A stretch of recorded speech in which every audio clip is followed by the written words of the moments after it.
and also the Vice President of Red Saree's Illinois chapter, and I'll be the moderator of today's session. And as you all know, Red Saree is a nonprofit organization whose mission is to promote healthier and happier lifestyles for South Asians. And the vision of Red Saree is to implement a comprehensive strategy for healthy heart, moderate exercise, good sleeping habits, excellent mental health. So which is what today's presenter is going to describe about.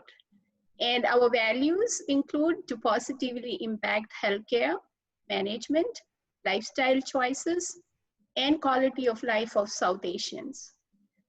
So before we begin, so I have a few housekeeping things which I would like to share with you all. So your lines are muted right now. You can submit questions at any time by using the chat window.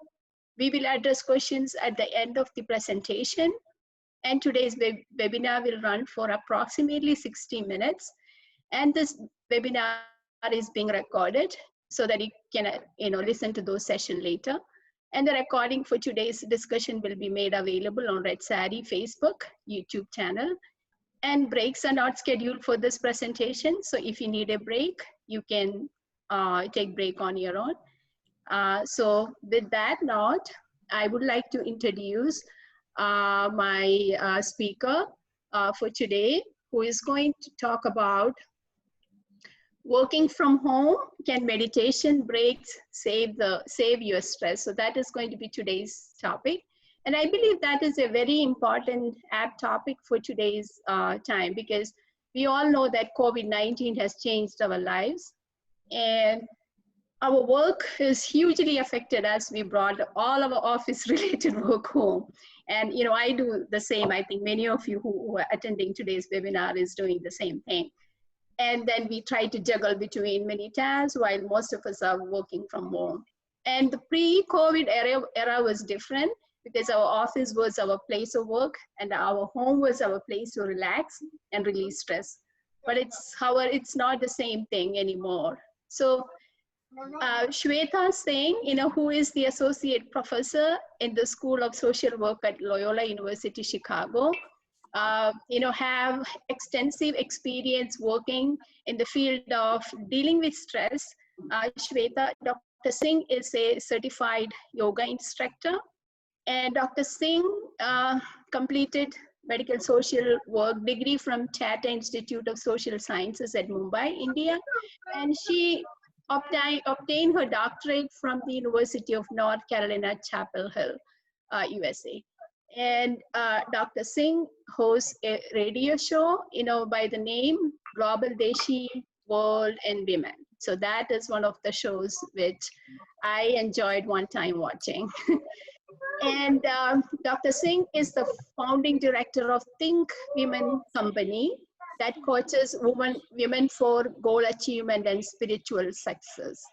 And she's also the co-founder and the co-editor and Empowered Women online magazine that provide a space for community perspectives and information. And Dr. Singh has published many papers, book chapters, and presented at various conferences. And one being, in which I was co-chairing with Dr. Singh was the South Asian Womenhood and Girlhood Conferences. So Dr. Singh has got extensive work in the field of working with South Asian women. So now over to you, Dr. Singh, to present your topic on the meditation breaks, how that could help in dealing with the stress. Thank you so much, Annie. Everyone, greetings. And that long, extensive bio, thank you for reading that out, Annie. I think all women are super accomplished, and I think some of us managed to get a platform or two, and keep that in mind. And I'm so grateful to Red Saree and to the Illinois chapter of Red Saree, of which Annie is the convener and a dear colleague. So everyone. So I am going to make a presentation, and I'm also going to try and do a small meditation towards the end. Like Annie was saying, I think stress and working from home are two realities for almost everyone who has a job in the formal sector right now. And given the fact that we know it's a huge privilege, I'm not discounting that. Um, we still need to figure out ways to manage what that means given what's happening with COVID. So I'm hoping that this presentation will actually help you do some of that. So without much further ado, I think we can move with the blessings of Ganesha, given that we're doing meditation and he's the god of good things. So let's move on and start today's talk. So here's a brief layout. I think it always helps to know what the structure of something you're getting into looks like. And so we'll start with just a brief introduction to the meditation. We will move on into these different segments. And as things go on, you will get to see this slide again. So I'm not going to talk through it, but let's talk about meditation before doing anything else. So the next slide, Annie, right there, Shiva and Shakti meet. This is the only slide I'm actually going to read out for you. When Shiva and Shakti meet, the state of completion, of merging identity, of merging energy, is the unity we aspire to in meditation. From Vedic practices, that is the bottom line of the kind of meditation that I want to talk to you about today, or rather to tell you about it in the sense that there are so many other options for us, but this is where we are coming from because it's very holistic. All right, let's go on to the next slide. You know, if you were to talk about meditation to someone, the first thing they're going to tell you is it's about breathing, right? They'll say, why don't you practice meditation? And essentially what they mean is, why don't you take a little bit of time and sit down somewhere quietly? Why don't you take a moment to yourself? Why don't you bring your focus back? Why don't you breathe slower? So, you know, in a plane, if you're going in an airplane, and all of us have been there and seen that, when you're feeling a little nauseous and the woman, the stewardesses, the air hostesses, whatever the word you want to call them, these amazing people, the people who help you in the plane, they'll bring a bag for you. And they say, can you slow down your breathing? Here, this is a bag. So nurses like Annie and all of you out there are able to tell you how important that act of slowing down your breathing and consciously bringing your attention to your breath is. In a sense, that is the most popular understanding of what is meditation. But is it? That's what you're going to find out. Let's go to the next slide. Now, you know, meditation right now is really popular. Why? Because, for example, University of Southern California, for an example, has a multi-million-dollar grant to study transcendental meditation. Minnesota came up with its own little meditation, which we all know now as mindfulness, right? The roots of these meditations obviously are going to come from ancient civilizations. So right there is a myth I hope that you break down. This is not a modern phenomenon, stress. Neither is meditation. Meditation is something that has been practiced from way before. So the two most popular ones right now, which is transcendental and mindfulness, are reflections of that Vedic knowledge or that old Indian civilization, a little bit from Buddhism, a little bit from Hinduism, and then of course usual manifestations. And this is not to say that they didn't have meditation in civilizations like Mexico. They did. Any older civilization will periodically tell you, take a break. That's what it works out with. Take a break and step away from all the things that you're engaged with. So about 1980s is when you will see the first documentation of meditation in the Western academic space as a research topic. All right, moving to the next slide. Now, if you were to think about what is this transcendental meditation, which is called TM, people who practice will say, why don't you do some TM? They basically mean go inside, the inner awareness piece. That's transcendental meditation, meaning it is more rooted in the concept of a holistic entity. Whereas mindfulness is more about be here in this moment. Like I said, the complex terms and ideas that actually underline these whole, even the postures, is so intense and so complex. But broken down, you can say that these are two of the concepts articulated within meditation. Next slide. Now, the reason we talked about meditation from a popular perspective is because those are the most well-researched meditation-based interventions. What does an intervention mean if you break it down? If you're not from a research field, if you're not an academic, it means someone is going to use this as a way of testing that it makes a difference. So, the anecdotal evidence is, I'm meditating, it's making me feel calmer. Everyone's saying that, right? Almost everyone's saying that. But is it? Is it really making you feel calmer? That's a research piece. What does research say? So the research on this field right now is intensive. It comes from nursing, it comes from medicine, obviously. It also comes from social work, it comes from psychology, sociology.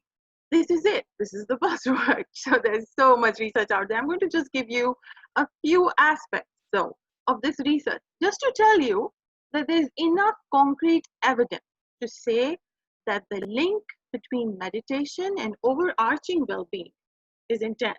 So next time someone says to you, what's up? Don't say stress levels. Say meditation. Let's go to the next slide. So I know that a lot of us have thought about complementary or alternative medicines. When we talk about Ayurveda, which is not as well researched right now, we talk about homeopathy, we talk about Unani medicine. These are complementary medicine systems, which means that they will give you medicines that might not be as mass produced as what we're used to, the allopathic medication systems that are most prevalent and most massively produced. But if you have been, and none of us in these COVID times get to do that, but if you've been to any hospitals or even clinics, you will see that they almost always have a little closed-in space, prayer rooms. Now, if you go, so this was 80s and 70s. Now, in the last 3 decades, 90s, 2000s, and 2010, you walk into a hospital, and you know what you'll find? A meditation room. In the hotels, in the spas, there's a meditation room. Why that is because what they found out in the initial research that was actually done on patients suffering from cancer. This is a time when cancer was still not seen as curable, where it is right now, right, in the initial stages. So what they found in several research review studies, which are of course open access and publicly accessible, so and the links are there, so please feel free to read some of those. What they found is the medicine, for example, chemotherapy, it becomes more effective for people who have practiced structured transcendental meditation or mindfulness or some version of it. For example, alternative healing practices like Reiki or pranic healing. There's a whole lot of them, right? So now what has happened is meditation practice from being on the periphery has made it to the center. On the next slide, you will see some of the diseases that we can talk about in the sense that they've been seen again and again in replicated research to make a difference. Back pain, chronic pain. So does meditation exist by itself? Ideally, like I said, in the Vedic practice, it doesn't. You need to be sitting in a yoga pose. Now the word yog, right? Yog means a plus sign. The plus between the right body posture and your breath. That's yoga. And so when we say, how about integrating your asana with your breath? That's where the meaning comes from. The unity. We started with Shiva and Shakti, so you can see how it's a process of unity. And at the same time, as we talk later, it's a process of separation. So nevertheless, they found that chronic pain, back pain, in disability studies, in movement studies, yoga was making a difference. Means the body, the more flexible you made it, was becoming better equipped to handle some of these core issues. Now, mental health. Right now, the way we think about meditation is very much about mental health. On the previous slide, what we were talking about is mental health issues like depression and anxiety. Also issues that have some ramifications for mental health like substance abuse. So it's found that, for example, postpartum depression, women who are isolated, women who live away from their families, and even women who have been too young and given birth, different kinds of postpartum issues, they found that meditation actually helps. So now the current research is actually trying to see if psychotherapy and antidepressants can replace meditation. The other way around. Same thing with ADHD. So as you can see, the research out there is quite convincing. Like I said, there are numerous review studies. Just to give you an overview, review is something you do after a lot of research has been done. So not only is it research, but it is research that has been documented to find that it has meaning. You know, whenever you're going into something like meditation, you always want data like that. You always want to make sure, this I'll tell you from a research perspective, you always want to make sure it is credible information. All right, let's move on to the next section of our talk today. We've talked about research. On the next slide, we are on to thinking about what is going on with the reality of working from home. While Annie pulls up the next slide, the reality of working from home, you have to see the big picture. It is still working, right? It's still working. We're still working. But what does it mean to work from home? I mean, none of us are sitting behind this computer are having to do that. The picture over there, we are not carrying water buckets on our head and walking down. But you know what? The physical labor, the physical movement, the exposure, so long as it's not overwhelming, still has movement involved. Now the reality is, if you go to the next slide, as we talk about this section, the reality of working from home is integrated to work. Now work within occupational research, and those of you, every one of us knows that work does lead or cause or is documented to cause stress. Now, what does it mean that it's documented to cause stress? It basically is saying that work as such is supposed to cause stress because you are under someone's supervision for most of us, right? You have a goal in mind. It is a motivator. People who have work definitely get motivated more. Same thing now that it's been moved is that the work environment makes a difference. Now we're working from home. So imagine this, two big institutions, the home, the family, the whole piece, plus the work, they have merged. Is this a complete integration? Not really, as research will tell you, that is newly emerging also, but it has been done before because, you know, for some people in several sectors, working from home has been a reality. For example, people who work in IT sector, a lot of them have always had the privilege of working from home. On the next slide, wonderful, thank you, Annie. Now you see, what is the crux of the way that work is centered or home is centered? There are roles. Who are you? What are the definitions and descriptions of that? What are the rules that apply to work setting? And at the home setting, what is the distribution of rights? The problem is that there is an overarching sense of conflict now, because especially for women, we are documenting the space. All the women, the gender binary, we know how the culture space plays out in the home surroundings.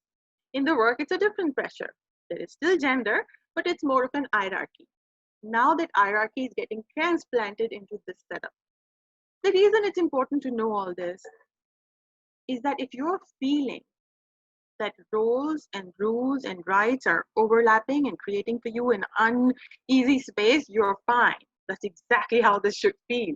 It is a little bit of a struggle because we are negotiating these huge aspects of work and home life. On the next slide, it is so important. So this research, and we can go to the next slide because I want to demonstrate something. You know, the realities of work are completely interlinked with the stress that we are feeling in modern times. And the institute, and can we have the next slide? This dog is pretty appealing and it's kind of showcasing everything you're feeling. But here's what the American Institute of Stress says. 80% of the workers feel stress on the job. And management of stress is one of the biggest headaches for human resource people. Why? Because, you know, it's not documented as well. And in a work environment, people feel very hesitant. Do I really want to tell my colleagues that I'm feeling a little overwhelmed?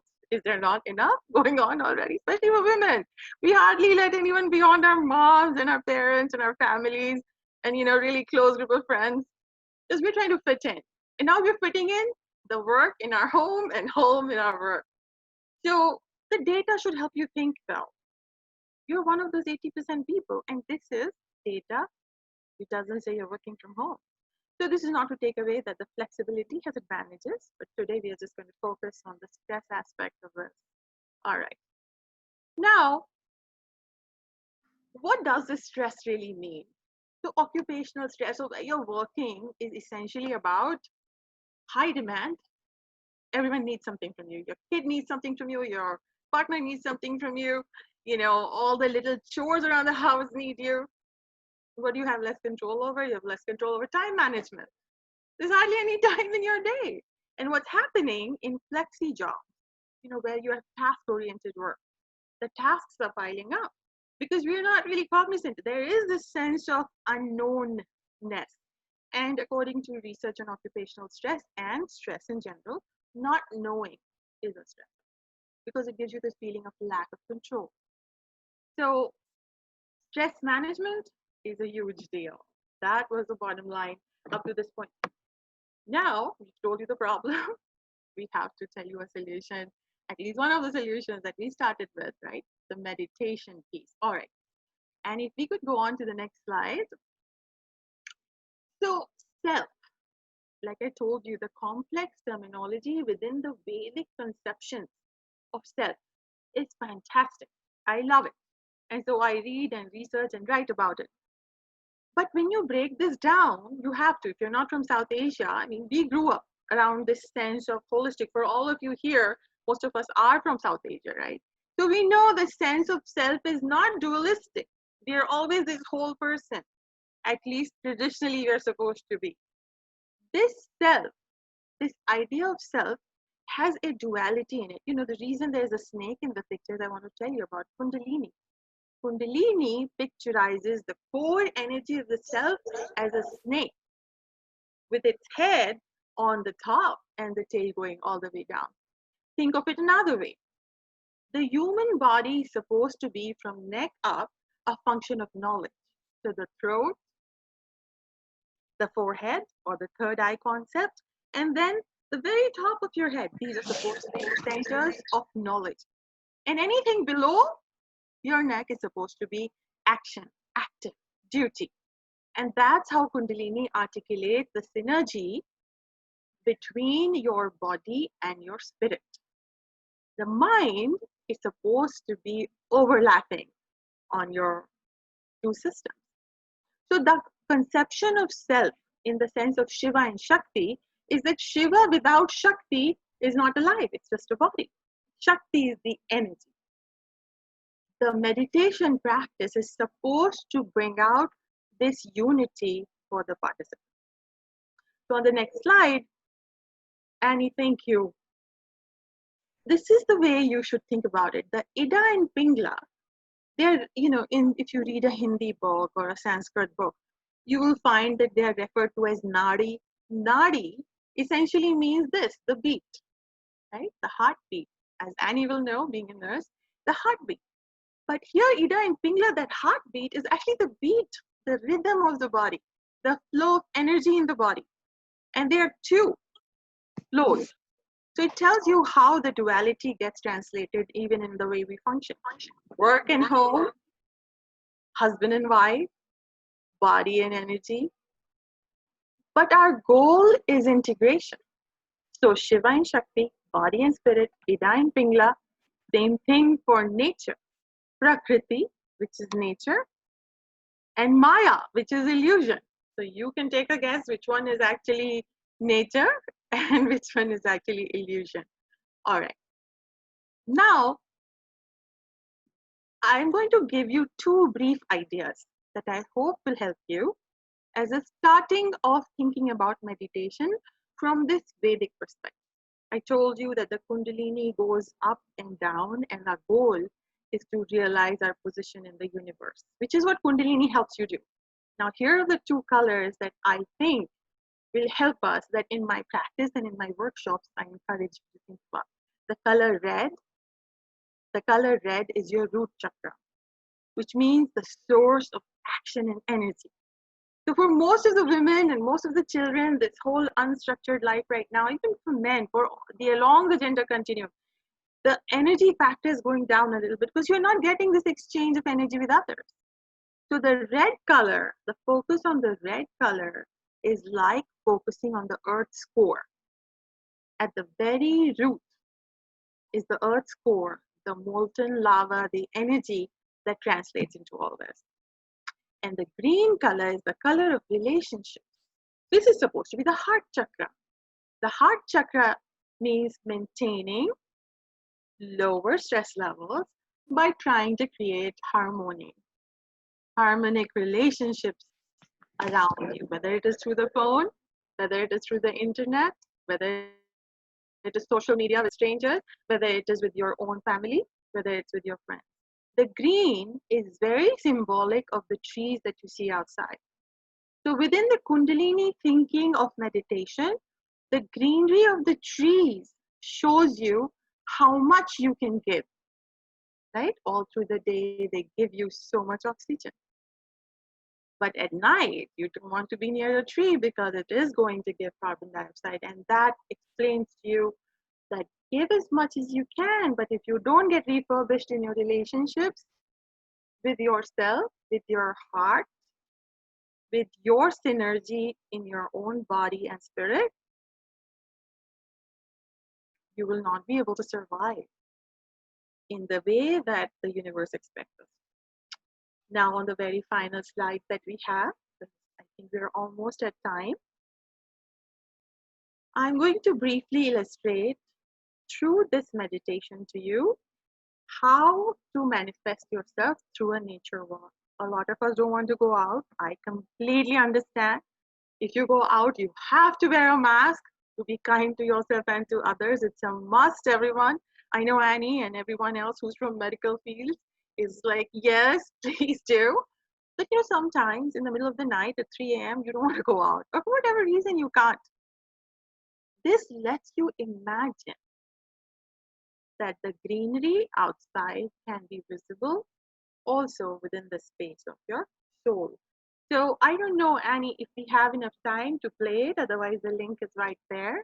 And it's a guided meditation that you can look at it on the computer screen. The idea is that slowly you close your eyes and not look at it and still be able to see yourself walking down a pathway covered with green trees. So remember the two colors I told you. Red is the color of energy. Everyone around you needs it. You need it. So refurbish. But also make sure that that energy is used to create synergy with your environment. And that environment is almost every living thing surrounding you, including the trees and the birds and the people in your lives.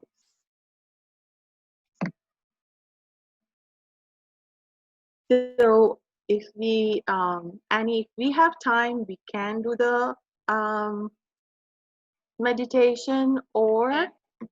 I'm completely in your Okay. control. Okay.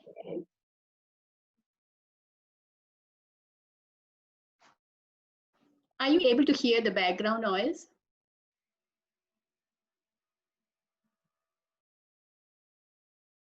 Okay.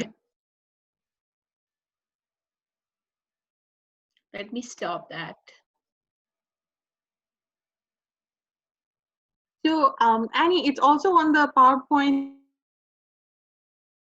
If people want to live meditation, if we have Yeah, time we later, do. We do. or or we can open it to questions, whatever works. Yeah, I think we have. How many minutes do you need, Shweta? I was thinking we could do roughly about a 5-minute I think meditation that just will in the work. sense. Yeah, that will Yeah. work. Yeah. All right. So Annie, can we go back to our slide? Yeah, sure.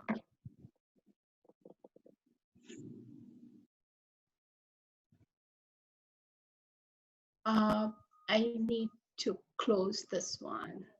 Mhm.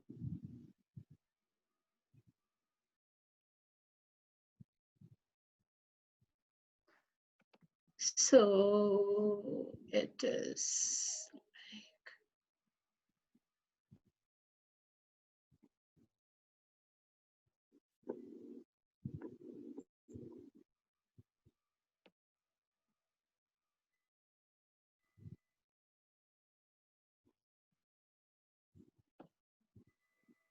are you able to hear them? Because I played the video, so it is running at my background. So I need to close that before we do that. So if you excuse me for 1 minute, I'll go ahead and do that for now.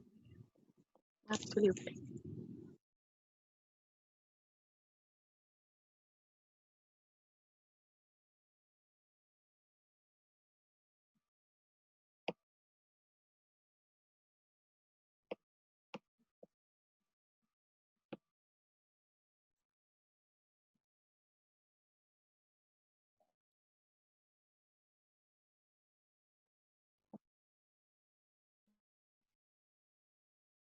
Okay.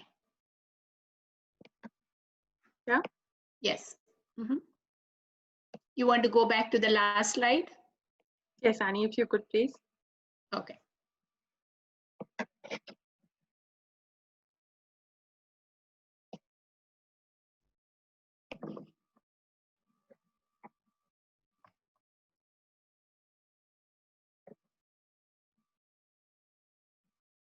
Or Annie, if it's all the same, I can share my screen. It's No, fine. it's going. It's going. Yeah, 1 second. Okay.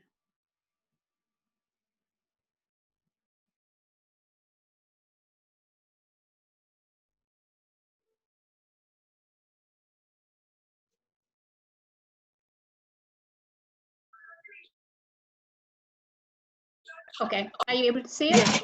Okay. And ಇವರೋட All right. So everyone, Annie, if you could just focus on the picture and make this a little big, that would be perfect. Okay.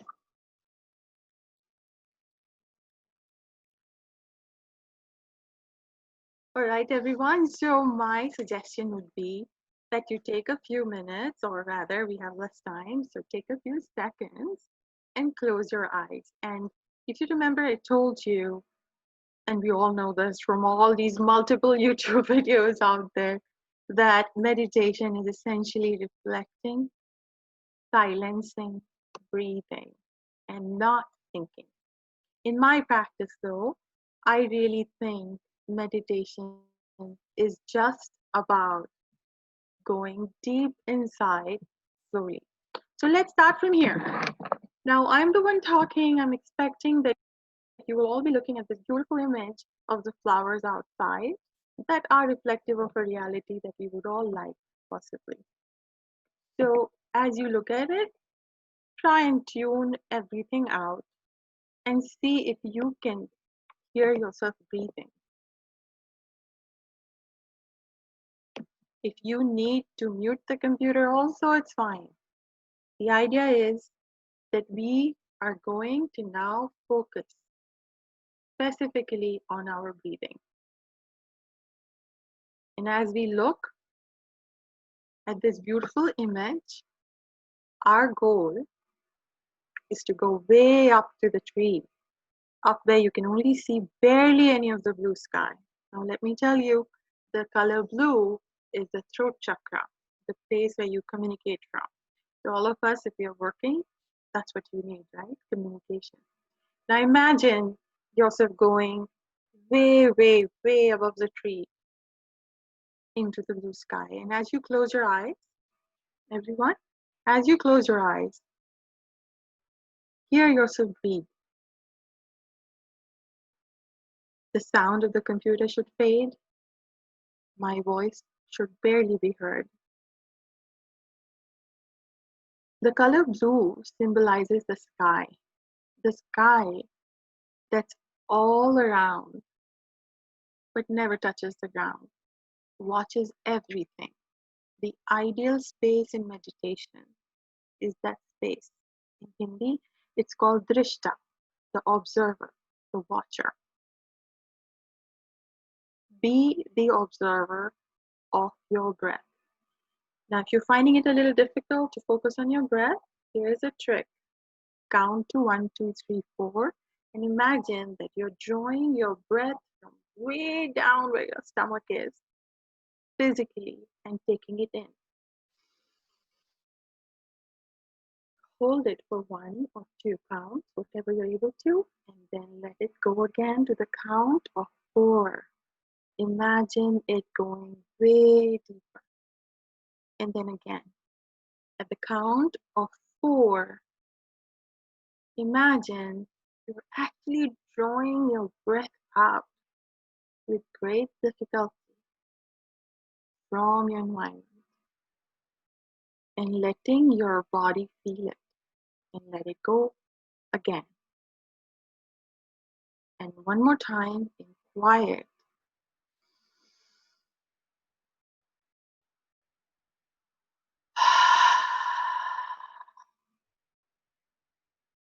Let's have you do 3 to 4 breaths. As you close your eyes, you're first going to see light, and then, this is physiology, you will feel the circles become smaller. The light is going to fade. And this is the part where you visualize the blue. If you feel you can't visualize it, open your eyes and see that picture again. Just that picture. The blue sky that looks down at all this beauty, and also all this darkness of the trees. The complete blueness that descends in your throat. And now, quietly or with sound, the throat chakra is activated with the sounds of silence.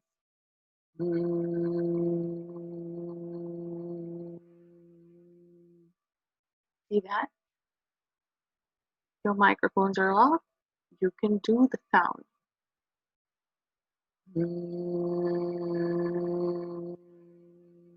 That's the sound of silence. That's the sound of distance. That's the sound of observing without participating. That's all you need to do. Hear your breath to the sound of. For good measure, you can keep one of your hands near your throat and you can feel the vibrating cords. In Kundalini, this is what we would call drawing the energies of the sky.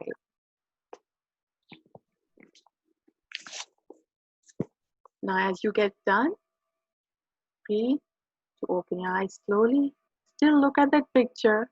Make sure that you close that engagement with the tree, with the skies, with the picture, and with the meditation by consciously closing it.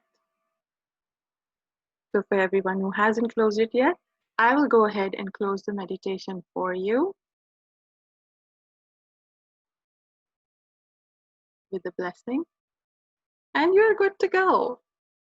So it's as simple as that. I think one of the things that you want to remember is that the Kundalini energy encourages you to engage with things in the nature that you don't normally interact with, things that we think are not responsive, whether it's air, whether it's sky, whether it's black. You pick. All right. So Annie, I think I'm done. If there are any questions. Oh, thank you so much. Thank you so much, Dr. Shweta, for unfolding many facets of meditation to combat stress, especially during this COVID-19 era. So now I open the forum and I invite questions from the group.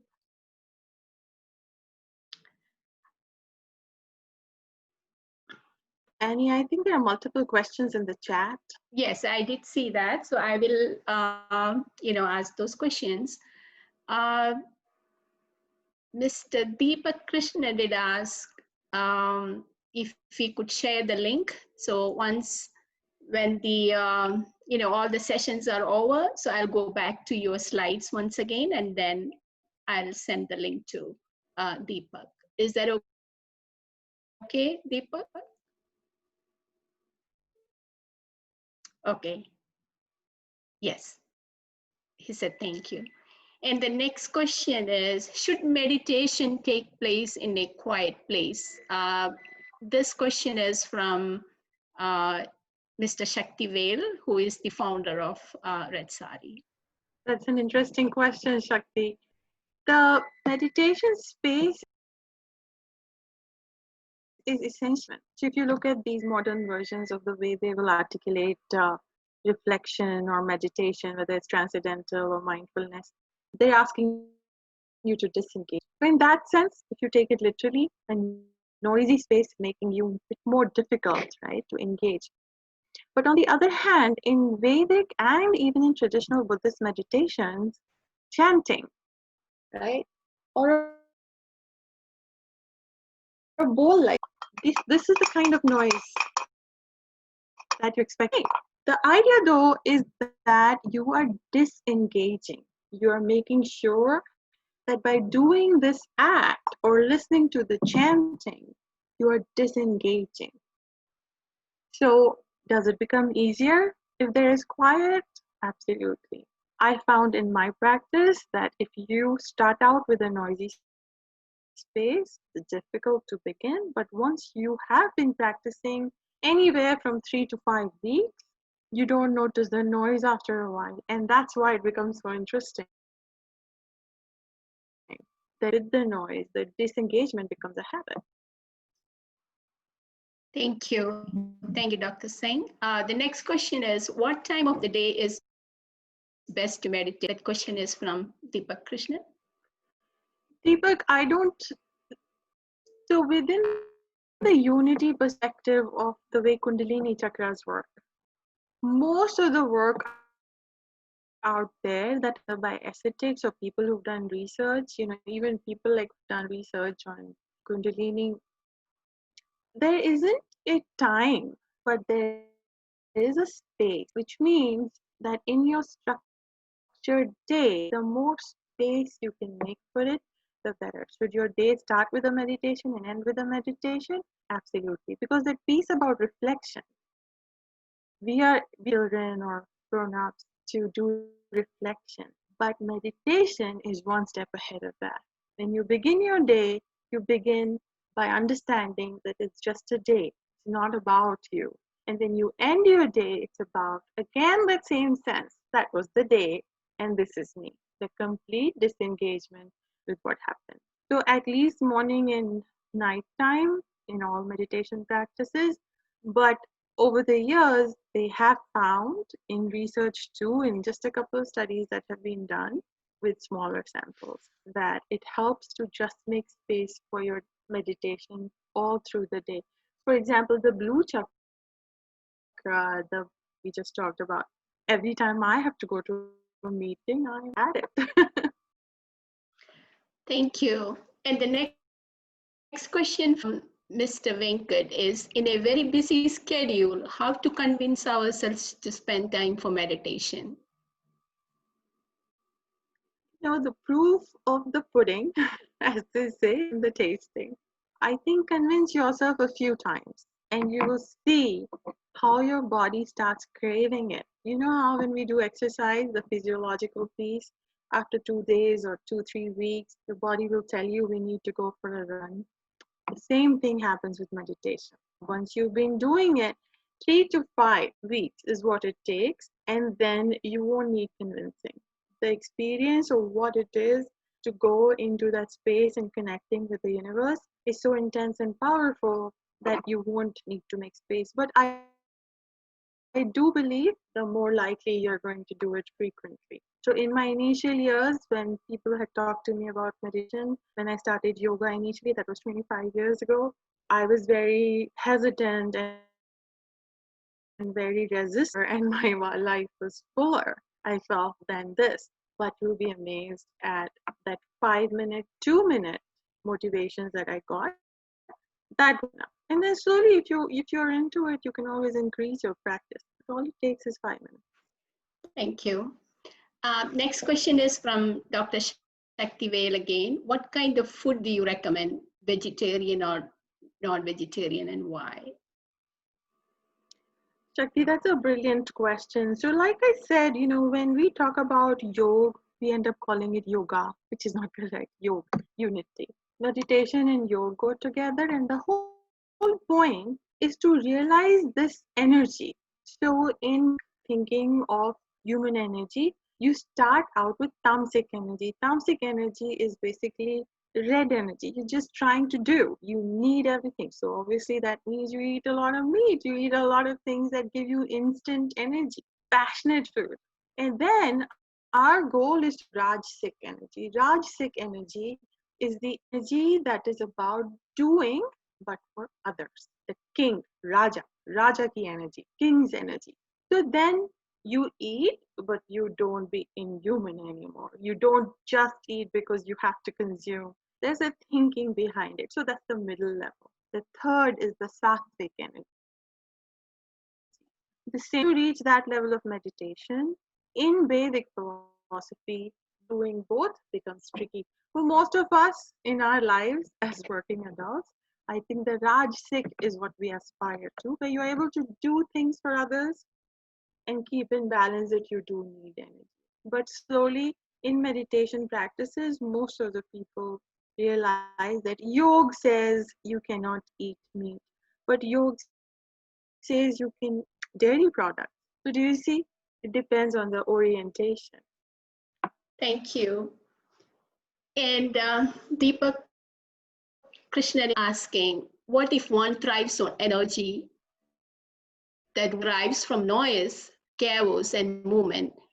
But what if one feels positive in surroundings and not in the quiet and peacefulness?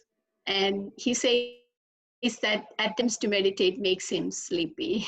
Which is one of the goals, right? Yoga and meditation is found to be very influential in getting children to sleep.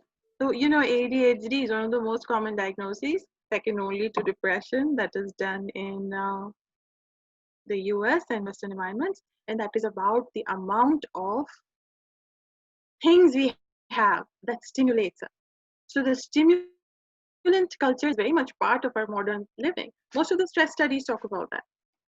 So feel really joyous when I play my music, but it's about structuring. So feeling sleepy is a good start, actually. It means that you have scope for meditating. If you are able, that means your body is able to quiet down. That is the very first step of meditation. Just like the very first step of stress is you don't even notice reactions have started. Stress studies tell you that. Same way meditation responses, the very first step is you feel sleepy. People will say, I actually fell asleep, which is great, A couple of months of that, and you're at the next level. Thank you. Snekha and Rajashekaran ask about live music. So what she says that, there have been studies that claim that playing light music in the background can help to calm you down during meditation or yoga. What is your take on that? Yeah, I think in the beginning it does. I must agree with you. Like in the beginning, I would say about 5 to 6 years back is when I actively started meditating, consciously meditating. And the noise would just, like I said, like this ball. It took away the distractions because I'm, like everyone else, used to having three, four things in my mind at one time. But as you get deep, it's like focusing and concentrating. The more you study, the less noise you want. The Starbucks culture is not a norm from where we are coming from, right? But that's because we are not used to that kind of a noise. So I think whatever helps you feel that this is working for me. Sometimes when you're meditating, and to go back to one of the earlier questions also, Annie, it's very, very important to know that if it doesn't make you feel a higher vibration, you're not doing it right. So I am not actually a big fan of YouTube video meditations because in our Vedic thinking, a person's karma is very important. If you don't know who everyone is, so it's really important. I feel that for a beginning meditation, the chanting or listening to some music, it's way better than listening to YouTube videos or YouTube motivations because they will initially inspire you by the guided piece, but at some point you will need to disengage. So I would say even basic breathing and in Bhutan or in the Buddhist traditions, there are a number of these things that people chant. But chanting with the idea this is going to make my life absolutely, I'm going to get what I want. Then you shouldn't be meditate. You should be out there doing something. That's what I would say. Another question from Rajashekaran Namal is that how about exercise? Whether one should meditate or do exercise? How to balance the meditation versus exercise? And how long one should meditate versus exercise? So I think it's like for everyone, right? I'm a professor and I go and work, and then when my gym is open, I work out, or I do yoga practice every day because I have a back condition, and the only way it will work if I do yoga every morning and evening. But does that automatically include meditation? Now it does. I do think that at the end of the exercise or at the beginning of the traditions from where I got my training for yoga, you meditate before and after.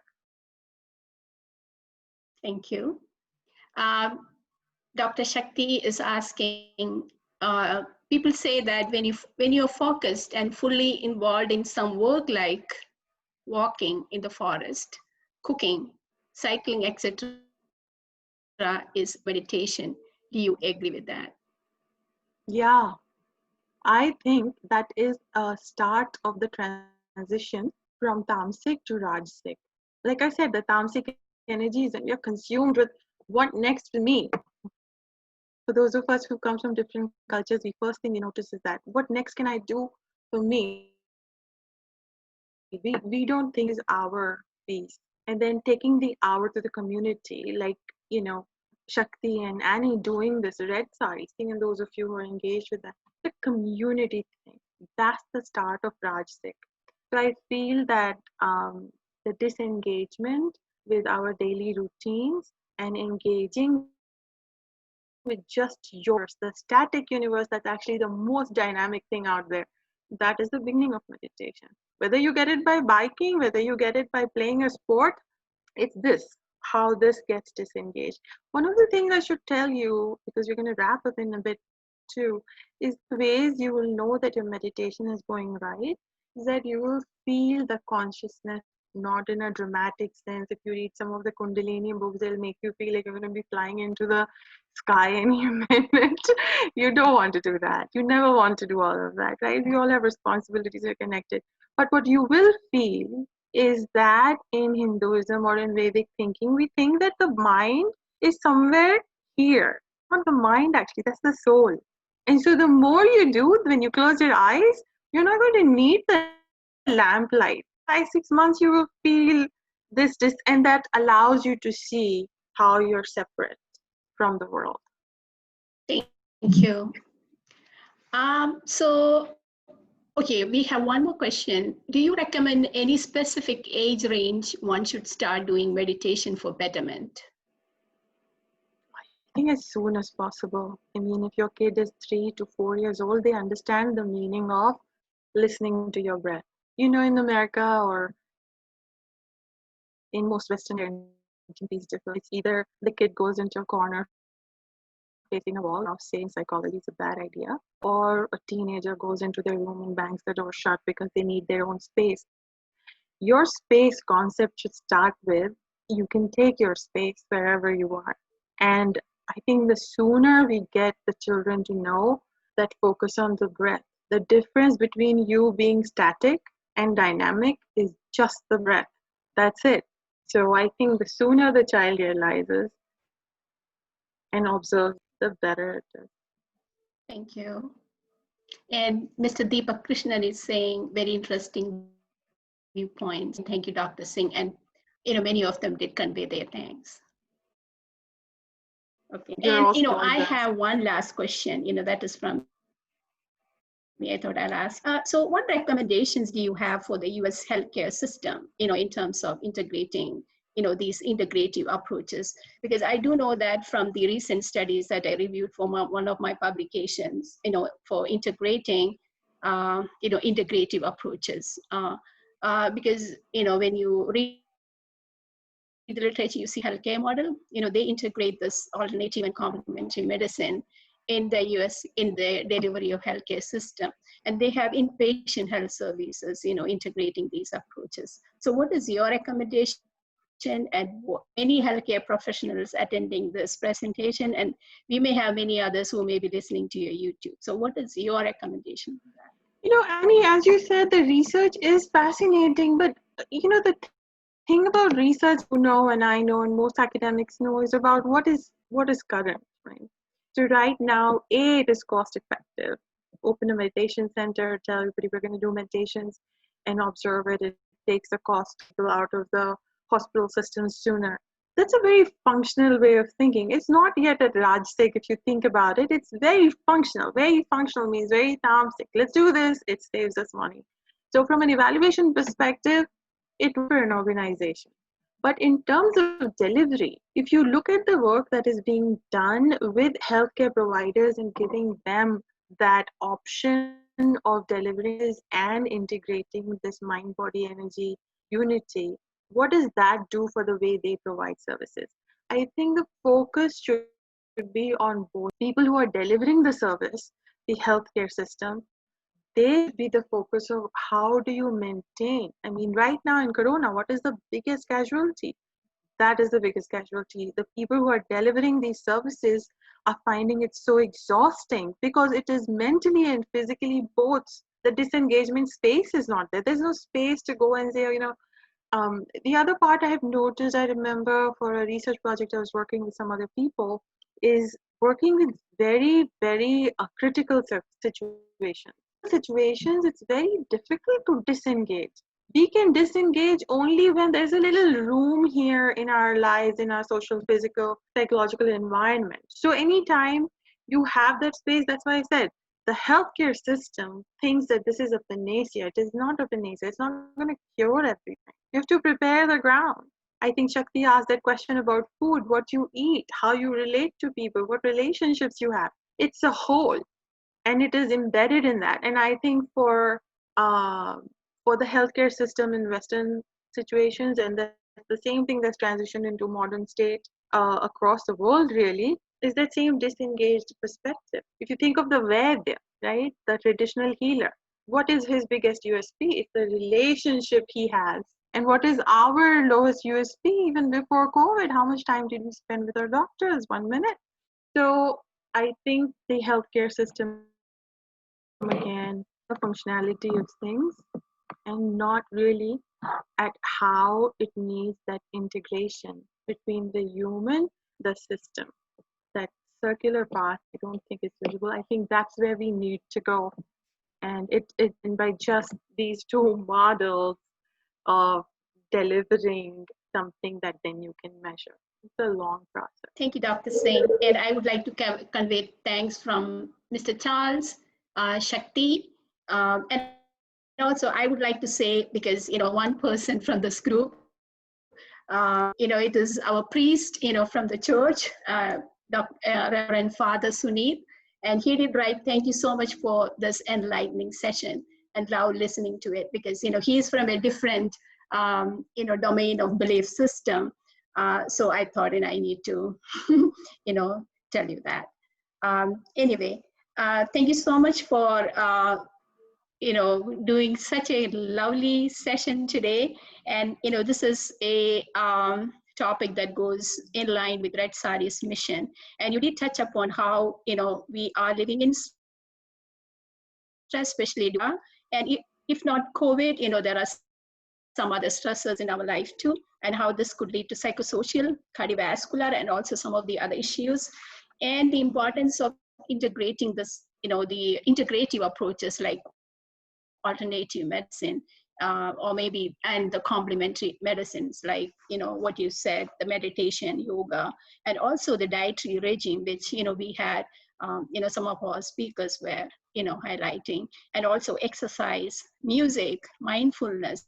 So also part of those integrative approaches that will help a person stay a healthier life, which goes very well in, in line with the Red Saree's mission. So we are so glad that you, did such a wonderful presentation highlighting, all these facets of stress, and then you weaved everything together to make it, very lively and enlightening. Thank you so much.